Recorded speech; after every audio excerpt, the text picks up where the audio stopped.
it is being hosted by Thomas. He's going to be speaking with Daniela Mendez. Enjoy.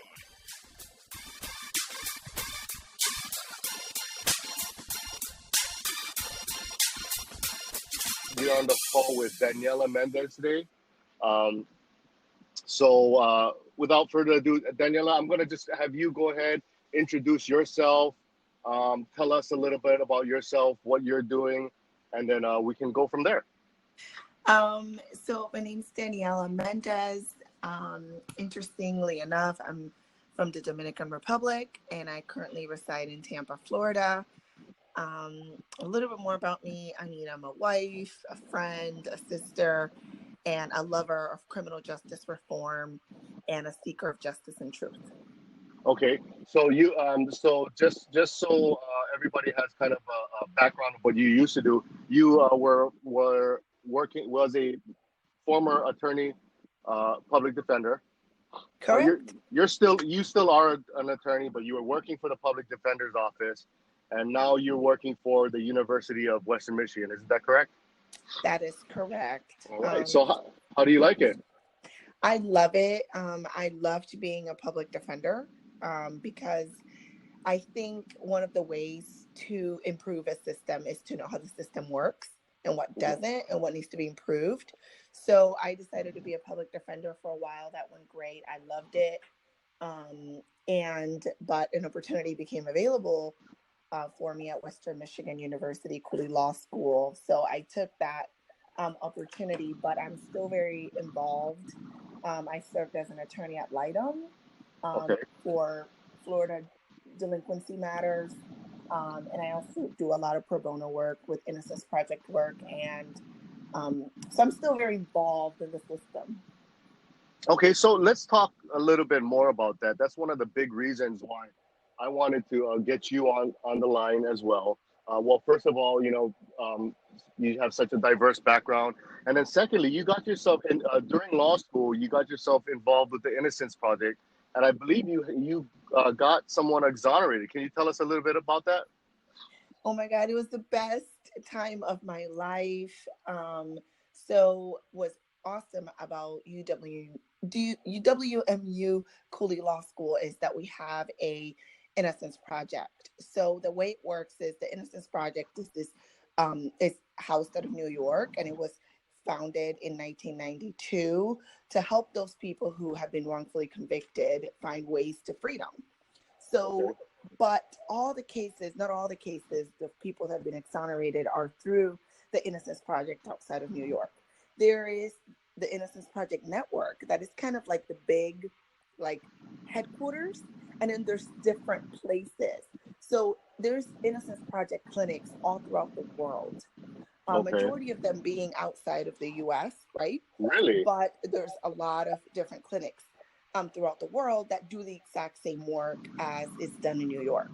So Michigan had one of those clinics out of Lansing. And the way it works is law students are able to do kind of a hands-on, on-the-job training on what it is like to work in an Innocence Project. And I've always just been involved, loved the work. So when I had the opportunity to go up to Michigan, that was awesome. So right in there, I think I had been at the clinic for like 4 months at that point. And then we get the news that we're going to exoneration. And an exoneration means just that, meaning someone is coming who's been wrongfully convicted, is finally coming out of jail and stepping to freedom. Wow. So that's definitely the best day of my life when the prosecutor's office called and said, we're going to dismiss all charges against your client because he is, innocent of the crime that we thought he had. Wow. So his name is Ladora Watkins, and he had been incarcerated for 41 years for a crime he didn't commit. Jesus. So, yeah, a whole lifetime, right? Like, longer than I've been alive. Yeah, that longer than I've been alive. For sure. For sure. It's so sad, but it was so Oh my joyful goodness. to step out and just, Tomas, you would never believe exonerees. I mean, exonerees are the most forgiving loving, wonderful people you can ever meet, because they have no time to really focus on the negativity or bad things. They're just so hopeful and so thankful to be out of jail finally. So Right. it was awesome to see him walk out a free man. Wow. Well, I mean, lately with the Netflix show coming on, what was the title? When They When they See see Us, us, yeah. and then yeah, and then with Oprah coming out with When They See Us Now afterwards, I think it's finally coming more into the public light that there's something wrong with the criminal justice system. You know, Yes. there's yeah, we need to fix it. Um, Thankfully, oh my God, watching that, I'm sure it must, because you were involved with in juvenile courts, right? Yes. Yes. With the public defender's office. So when you were watching that, that must have, oh, you must have been heated, right? I was very heated, and I do this type of work every day. So to me, it's not that I'm used to it, but I see it so often that it's unfortunate. But what When They See Us did was bring those people that had no clue that the Mm-hmm. criminal justice system is as broken as it is, or people that were maybe perhaps not even really that interested in it, and it brought forth to light what happens every day. Right. And When They See Us is a true story of juveniles, right, that Uh huh. were just hanging out, being kids, and find themselves caught up in this all these wrongful accusations that they have committed this rape against a woman. And the one Right. thing that we know about wrongful convictions, Tomas, is that a Mm-hmm. lot of the people that are wrongfully convicted were juveniles or very young adults at the time of their original incarceration. So Mr. Ladura Watkins, the exoneree I told you about earlier, Mm-hmm.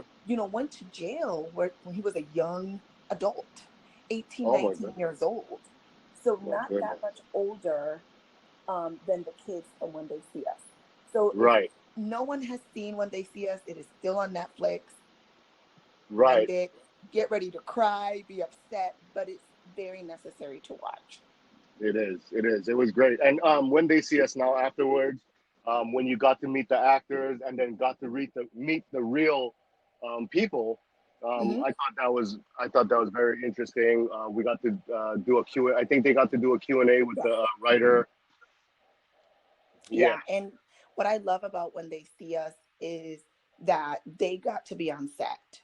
So the exonerated five that actually went through this get to be on set and experience and see, right, firsthand how the movie was being played out and how their characters were portraying them, and were able to give feedback as to their stories. And it was very real and raw, and it was an Uh-huh. eye opener. But even so, Tomas, I'm glad you brought up Oprah, because her series, when you're listening to the, When They See Us Now, Uh-huh. you will see all the consequences of a wrongful incarceration. Uh-huh. If you remember, one of the guys there says, "I'm still angry. I'm still Yeah. upset." Right? I don't know if you remember Yeah. that part.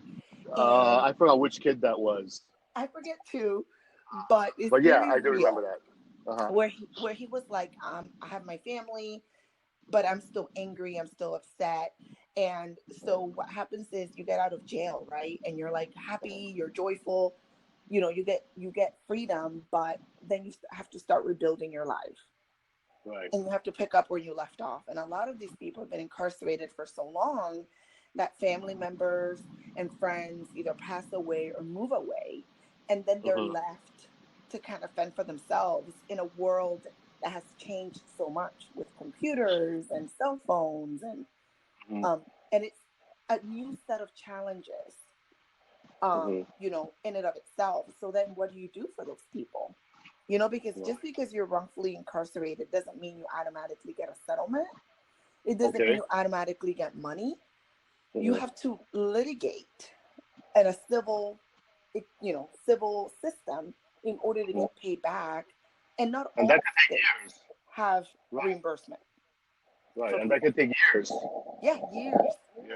Yeah. years. And you know what? I'm glad that you bring up the struggles and the pains that they have to go through once they are exonerated, because that's kind of the theme of Blast Talks, the our podcast, and it's about how, look, you have these men that have been exonerated, who've been in jail for 40 plus years, and now they're out exonerated, but they look past that. They're like, I'm not going to let that stop me. Yeah, one of the five had anger issues still. I mean, he was still upset about it, but they still moved on. They still Yep. created a family, and they still, persevered. And that's what our show is about. That's why I love this.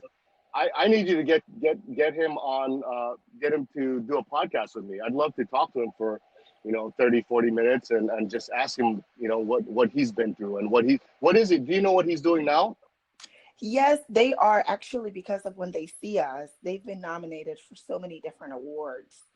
Right. And I know they're very active and very vocal in, the innocence community. So they always go out of their way to raise awareness and to have people, see them, and share their stories, which to some extent is also hurtful, right? Because you got to relive it over and over again, but they don't mind.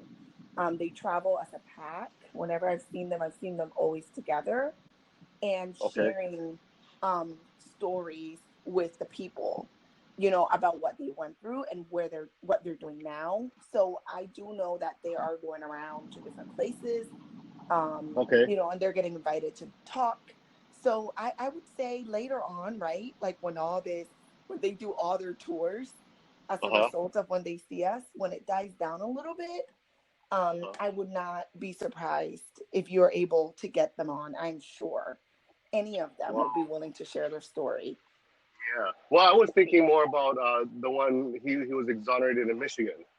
Oh, Ladura Watkins. Oh, of course. Of What course. is he? What is he doing now with So himself? he, because he was able to get some technical training at school, I'm sorry, at the jail where he was housed Oh, for so good. long.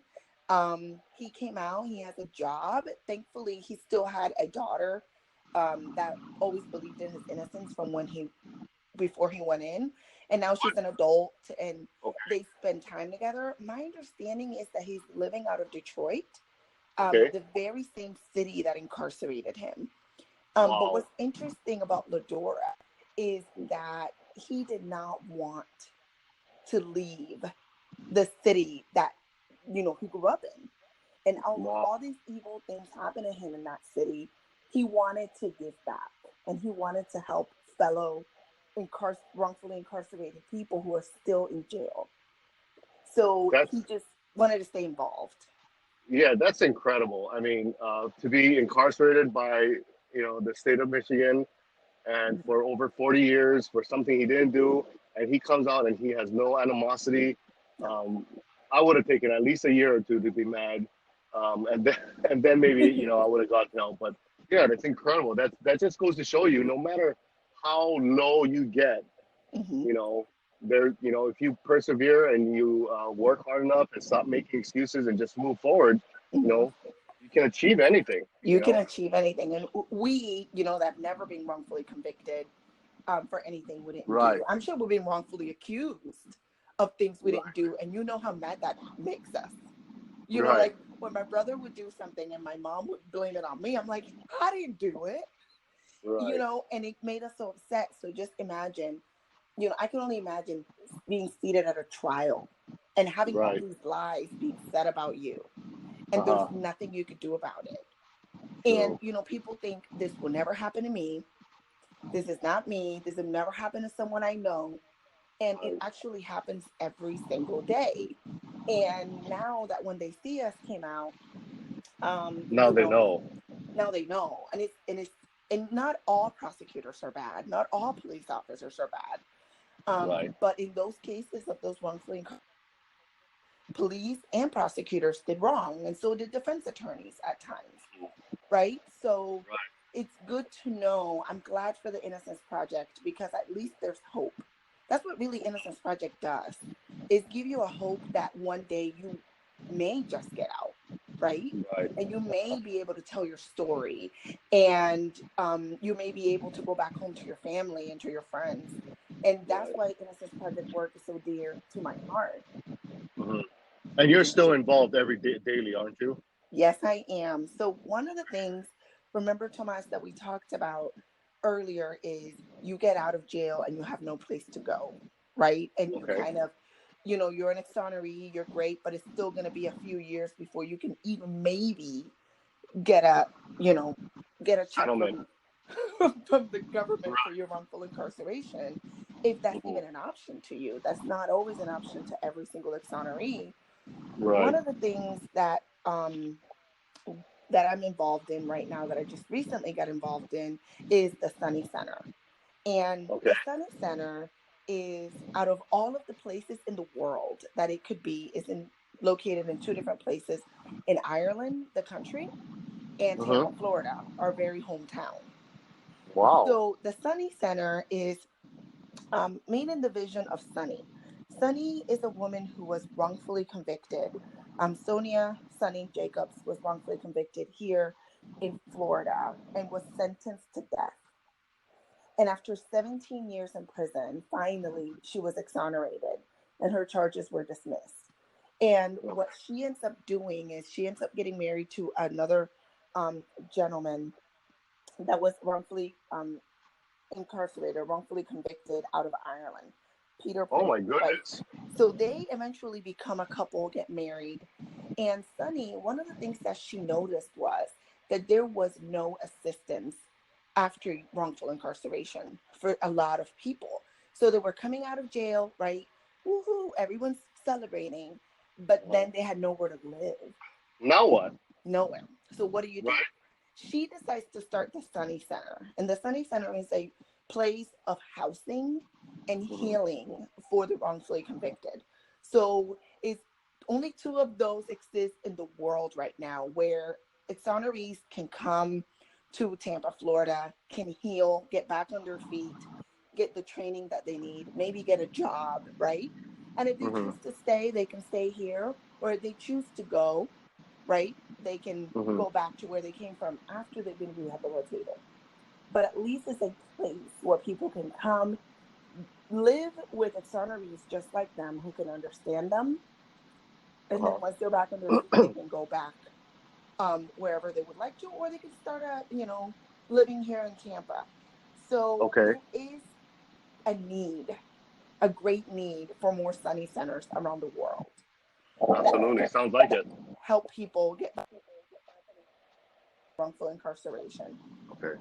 So I'm part of that now. I literally just signed up with them to start assisting them in an array of different needs. So that's awesome. Yeah. So That's how I can stay are you trying involved. to get students involved in that too? Absolutely. Okay. My goal is that whenever a study center opens, that there is legal counsel, right? Because Sunny, she's an exoneree, but she's not an attorney. And there's going to be a lot of need that she's going to have, a lot of legal questions, Uh-huh. right? Or that the exonerees may have questions. So it would be great to have our students be involved in the Sunny Center to offer our support and our assistance, not only in legal matters, but just in everyday life. Maybe giving an exoneree a ride to a doctor's appointment Okay. or to a job interview, Yeah, and maybe help right? them And make a resume. exactly. Those are things that, matter so much to our exonerees because some of them have never had this type of training. Right. They went in, at 18, 19. You don't develop those skills that you develop, when you're 25.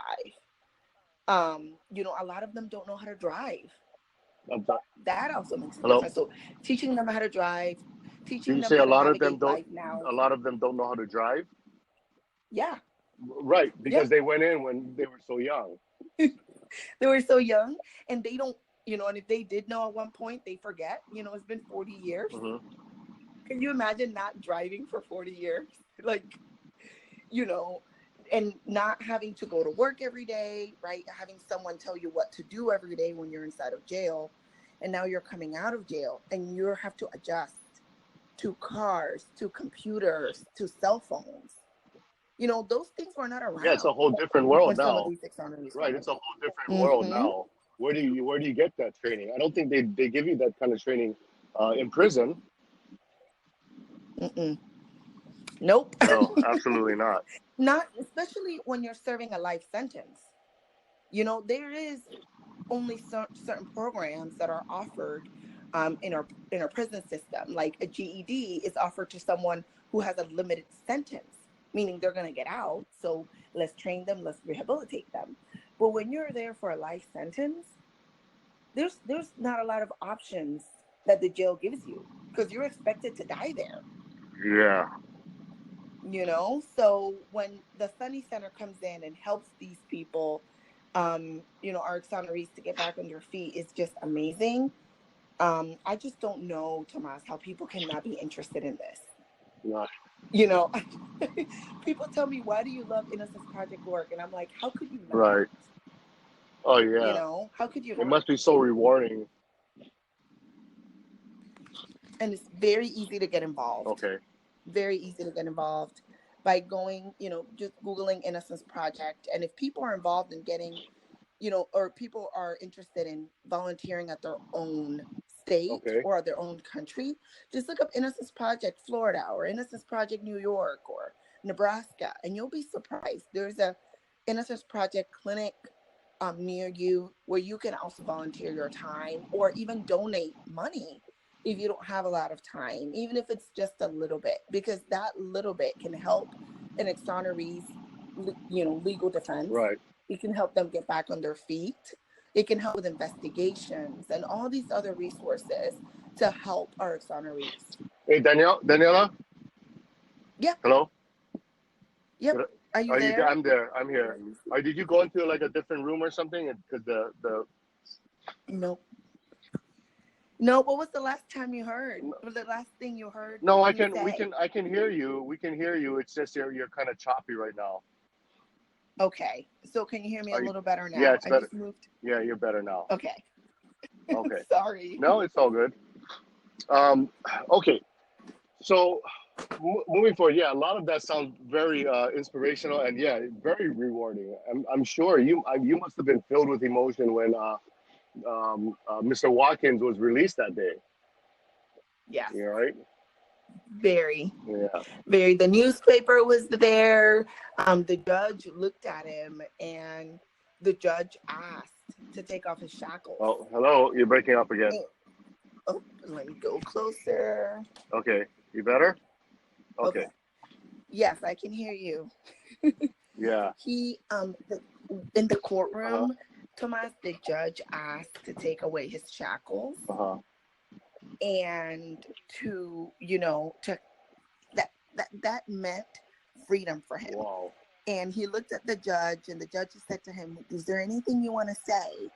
And he said, my name is Ladora and I'm not a perfect man, but one of the things that I know is that I'm not a killer.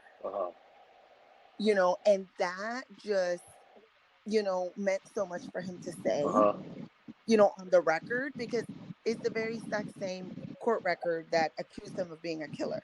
And for him to just say, I'm not a perfect man, but I'm surely not a killer, just meant so much to me. And when they took off the shackles to hear the shackles fall off of him was just liberating and amazing. And you know what we did afterwards?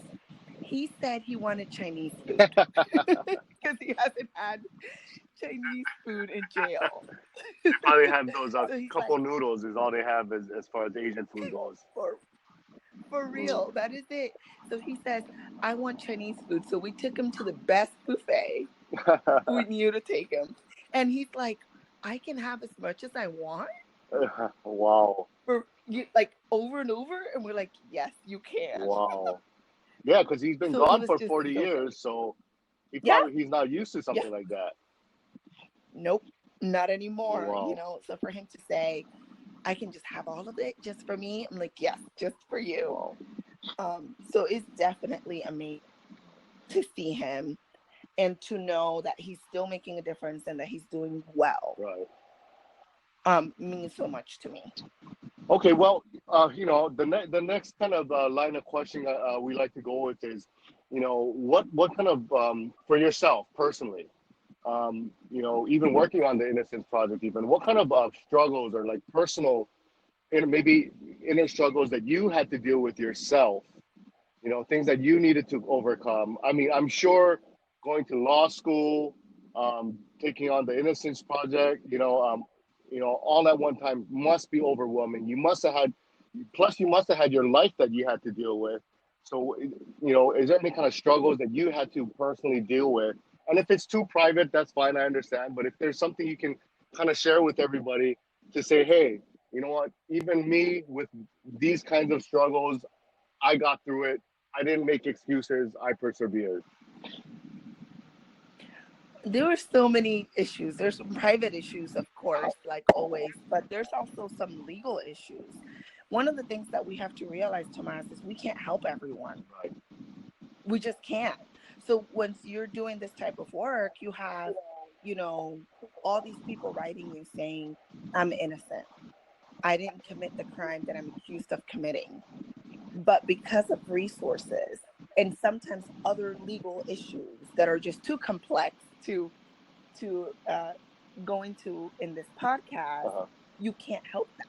Right. You just can't. Or they've already exhausted all their appeals. Right. Or there's no new evidence that has come forward. So the number one struggle for me was realizing that I could not help everyone. Wow. And then when you tell yourself, what case is better than the other? Like, they're both wrongfully convicted, but you can only help one, right?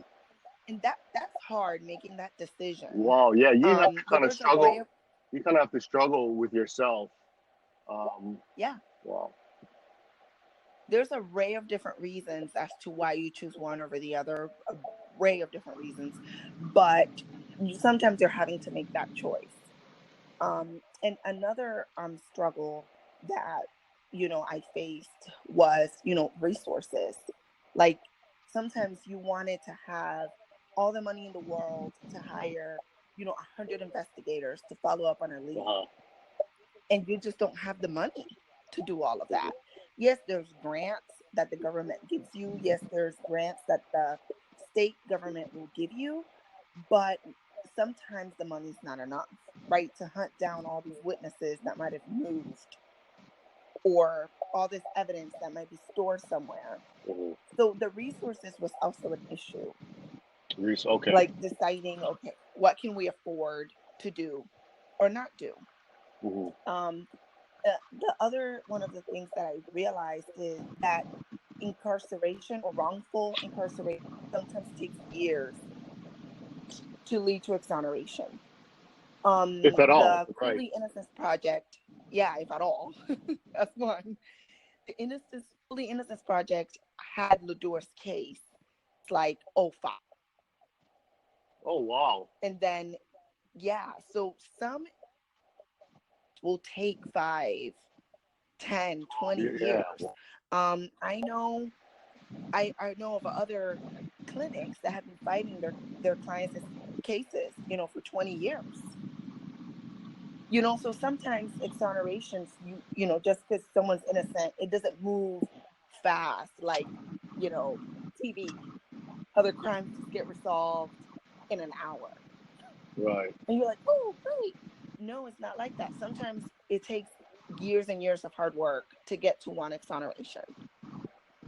So that was another struggle. It's not seeing the fruits of your labor so fast. So that was also another struggle. And for me was just realizing that me personally was that some people that were wrongfully convicted, their rights were violated in such a way that I did not think that it was humanly possible. Like, evidence was being planted, right? Or someone was being interrogated and it was clear to know that they did not speak the English language very well. So they didn't even really know what they were answering questions to. Or juveniles, like you saw on When They See Us, the parents were not present or were not allowed to be present when they're being questioned. So for me, it kind of created that, like, I'm a bit more hesitant and careful when I do a lot of things. Like, when somebody says, um, someone committed a crime or someone's been arrested for a murder, I'm like, but did they really do it? Right. And I start questioning everything, Right. although some might have actually done it. But I question everything. So now I'm realizing that for me, the obstacles that I have is sometimes someone did do it. Not all people are, factually innocent. Right.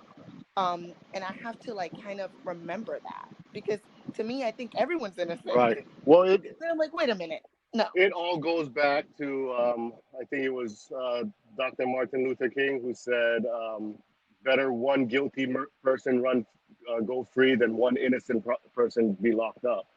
Right? I mean, Exactly. Exactly. that's not exactly the quote, but it's something along that line. So yeah, and then you know what? But there's people Yeah. that don't agree with that. There's people who are like, oh well, we get one innocent guy as long as we get some of the guilty guys, and it's like, wow, how can you think like that? Maybe yeah, but there are people because I've said that to people, and they're like, well, at least we get the guilty guys at the same time, and Mm-hmm. people who get caught up and you know oh well, they're at the wrong place at the wrong time, and I'm just like, wow, blown away by that. Like, how can you be talking like that? Me too. Yeah, but How could you until it happens to you exactly, or until it happens to someone you love? exactly, And then you go, well, one innocent person, how can the government incarcerate one innocent person or rather cover up some evidence that is favorable to the defendant? right, And that's why we see cases like Brady and yeah, and different cases like that where people, have fallen victim to a system that sometimes hides evidence or plants evidence in order to get a conviction at all costs. right, yeah, that's ridiculous. Let me ask, It so is. okay, let me ask you something. So with the Innocence Project now, how long have they been doing this now for? How many years? Do you know? The Innocence Project has been around since 1992. Okay, since 1992. So since between 1992 and now, we've had a lot more awareness because of, obviously because of social media, Netflix, these shows now, even YouTube channels, these shows that are, coming out and, obviously they're Mm-hmm. spotlighting certain things. But how has the internet, social media, how has that helped to bring awareness to the Innocence Project, to the Sunny Center? Um, what's your thoughts on that? I think it's done. It's great. Social media, as much as people talk badly about social media, I think social media has allowed us to go further, Okay. to reach more people in a much more faster time. And nothing gets people more interested in Innocence Project work than hearing from the exonerees themselves, because they can share their story and it's so real that it happened to them, and can explain it to us in a very real way. Oh yeah. And social media allows you to just be across the globe Hmm. and get it instantly on your phone or your computer. And you can also see news from other places, maybe not necessarily your state or the country that you live in, but because of social media you're able to see what's happening across the globe Hmm. all in one time, which is very important for Innocence Project work, because people say, well, um, wrongful incarcerations don't happen in my city or they don't happen in my state. But we know that just because it doesn't happen exactly where you live, that you should not be interested in it. Right. Because, injustice anywhere is a threat to justice everywhere. Hmm. And, Dr. Martin But Luther King said that, and again. I hold that to be true. Hmm. Because just because it's not happening right Right. in my backyard doesn't mean that I should not be outraged or concerned about it.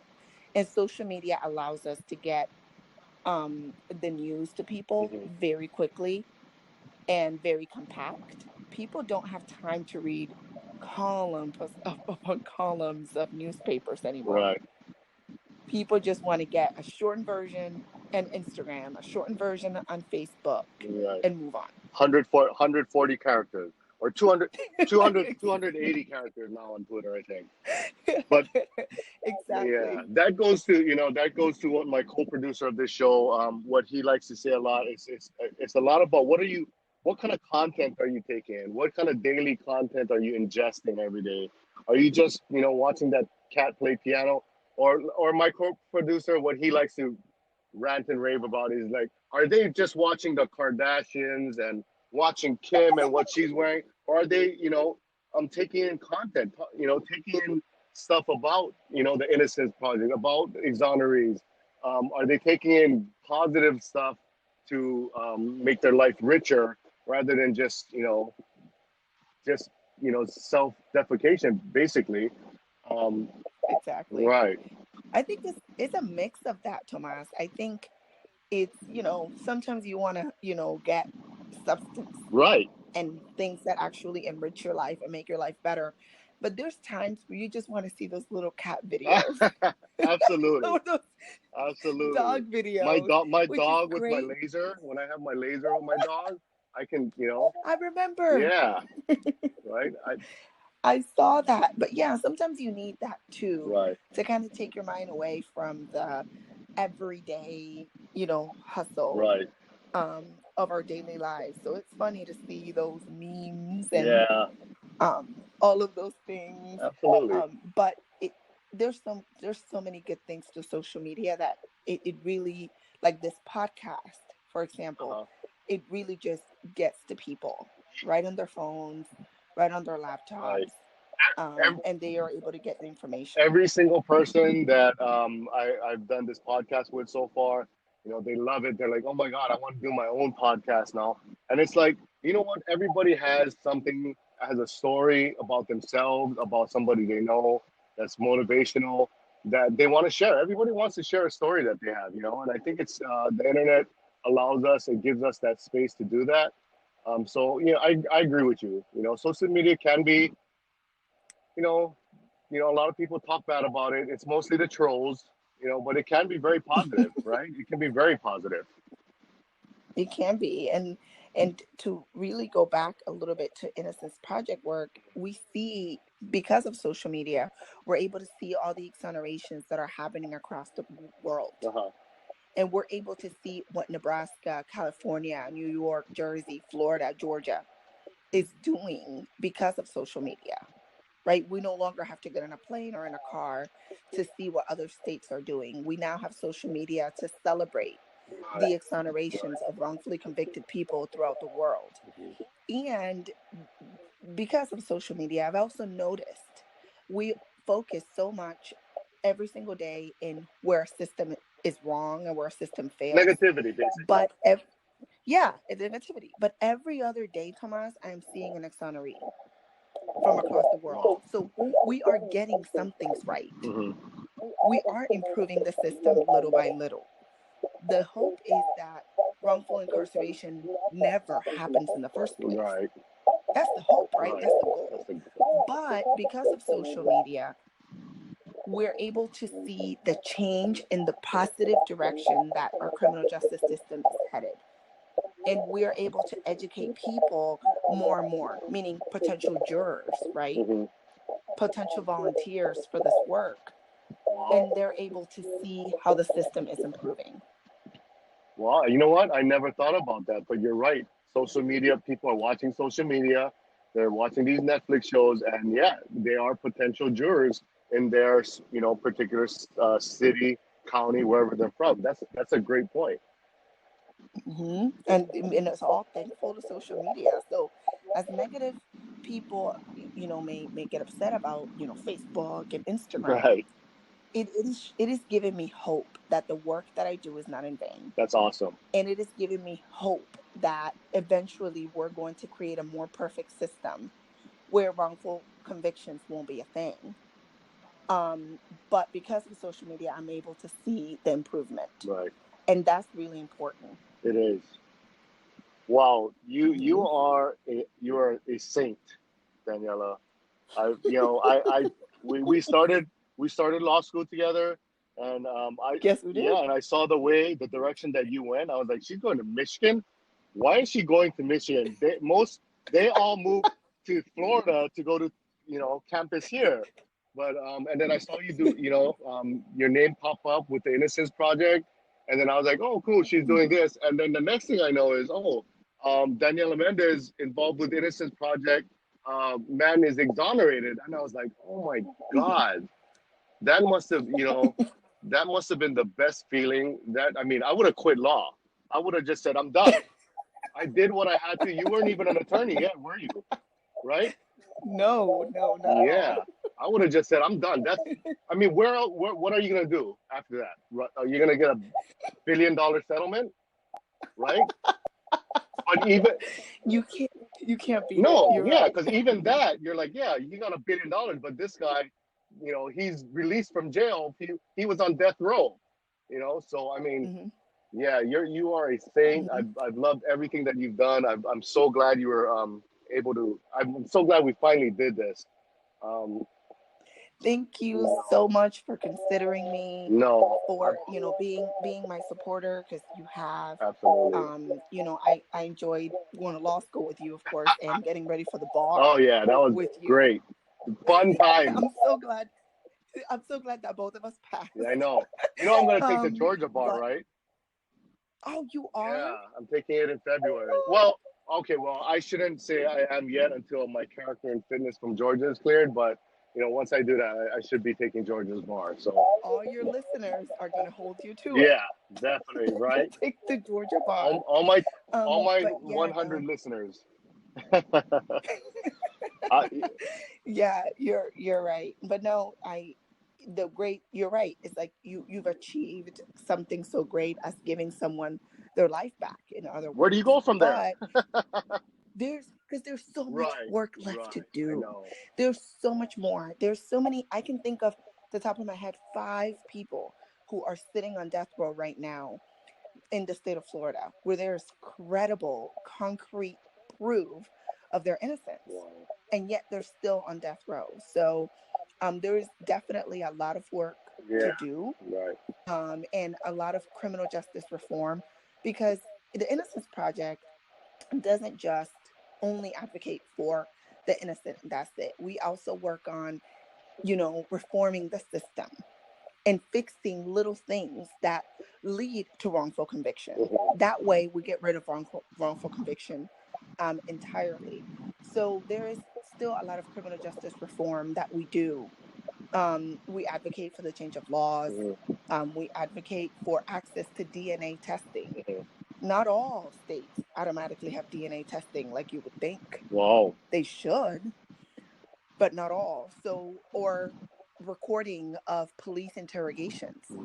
Can you imagine if, when they see us, if there was a recording of these juveniles being pressured to give this confession, perhaps the jury would have thought of it differently, Mhm. or the judge would have thrown out the case had he heard how these juveniles were being bullied Right. into saying they did something that they didn't do. So the Innocence Project also relates, works towards the criminal Yeah, justice reform. it's even before they get incarcerated. They're doing a lot of work to help convictions get overturned before they even get incarcerated, right? Mm-hmm. Okay. But yeah, back then too, while the show, I hate to keep going back to it, but when they see us, that was a different time too, you know, um, Mm-hmm. and who knows, like now we look at it and we might say, oh yeah, if a juror saw that video, they would have probably thought otherwise. But who knows? Because back then it was just a different time. It was. I mean, it's still bad now, but it was worse back then. And I'm talking about like I agree. racially charged allegations and things like that. It was probably worse back then. I mean, even the prosecutor, after they were exonerated, she didn't think she did anything wrong.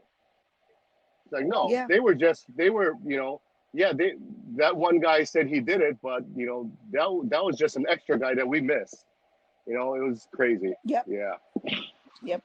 And people, you exonerate someone and you say DNA cleared them, or a witness recanted and now we can prove that the witness lied for their own benefit, Hmm. or different things like that. And people will still be skeptical and will say, oh, they just got lucky, Crazy. or they got off on a technicality. Right.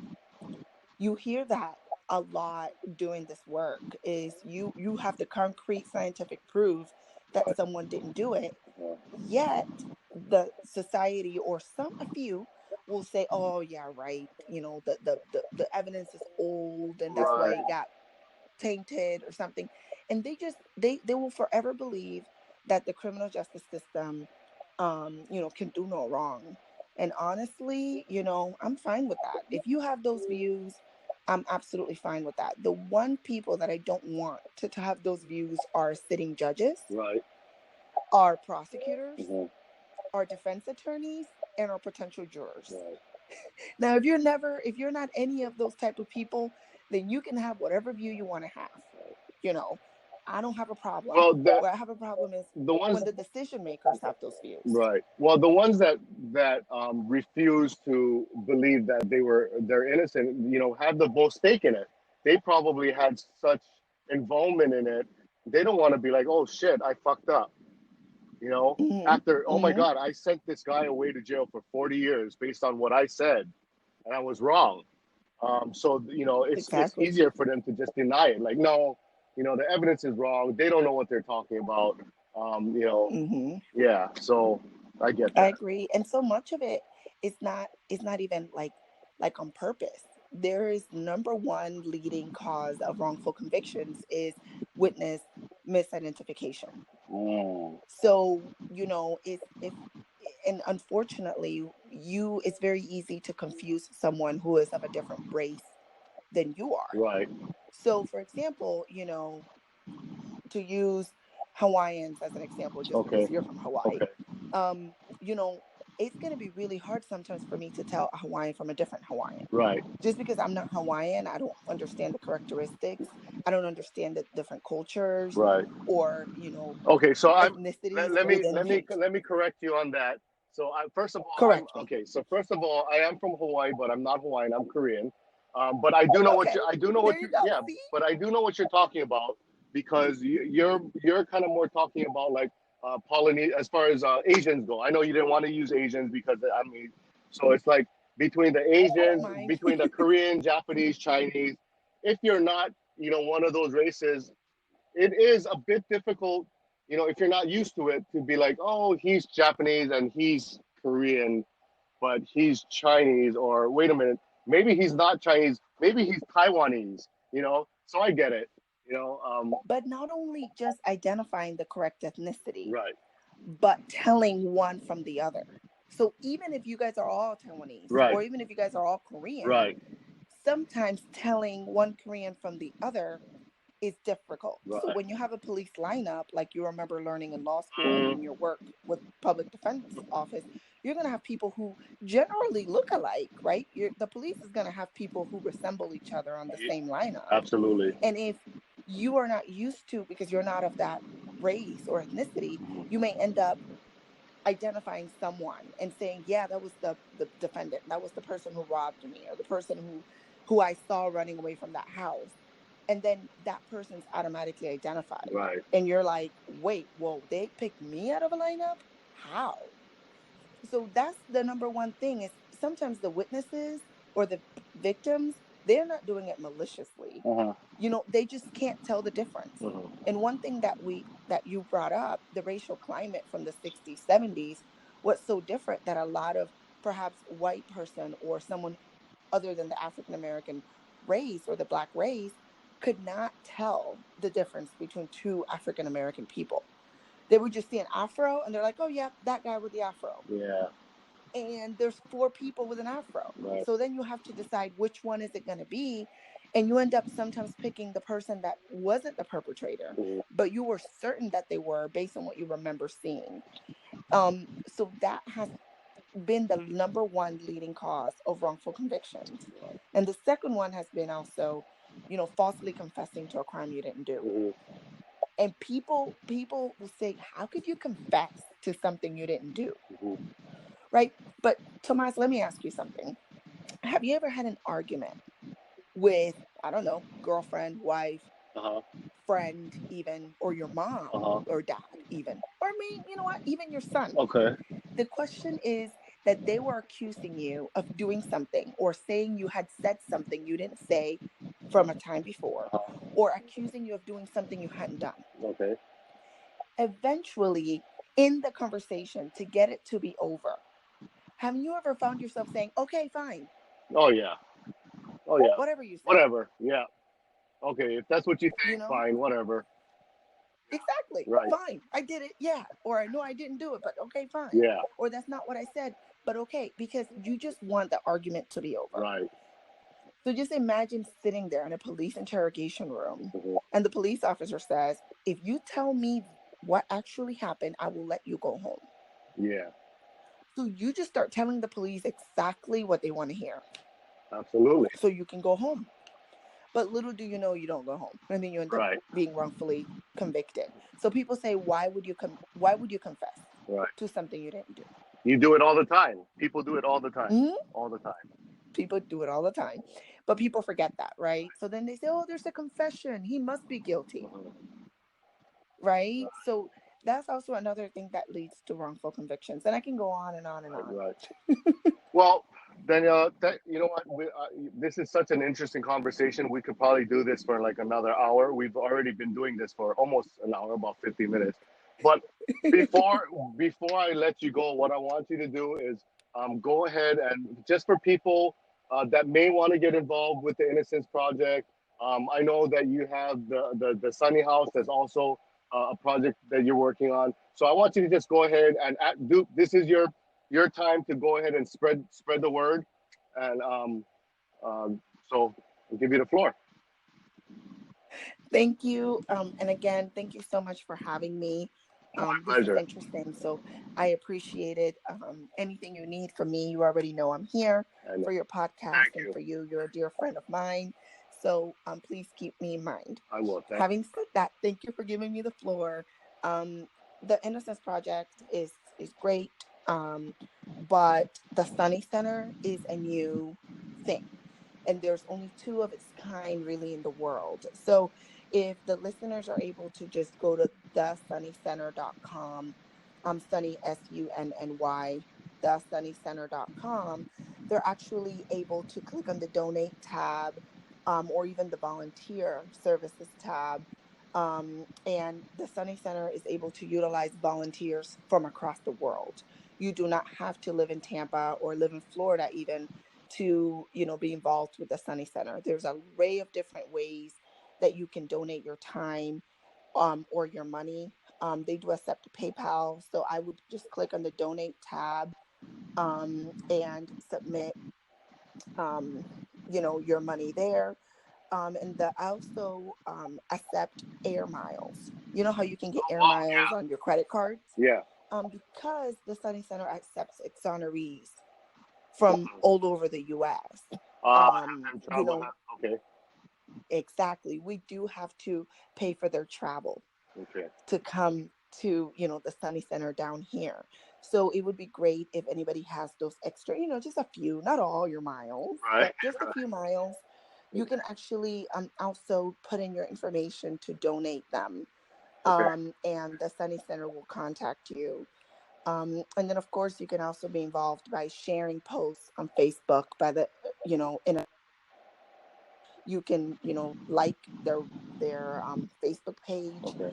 and follow them on Instagram and just continue sharing their posts and raising awareness so that your family and friends know what's going on, and perhaps they may get inspired to donate or volunteer their time. So that is all I have. Thank you so Thank much again. thank you, Daniela. You inspire me. You inspire us all.